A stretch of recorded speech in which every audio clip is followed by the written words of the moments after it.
रख रख त्या रानातून थोडं पुढं जाऊ गड्या, पाऊल थकलं नाही गड्या, पाऊल थकलं नाही. सुकलेल्या भाकरीला पानसंग खाऊ गड्या, पाऊल थकलं नाही गड्या, पाऊल थकलं नाही.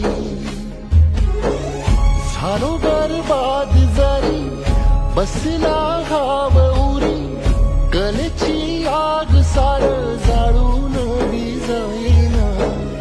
अडला घास असा काळा वनवास असा पण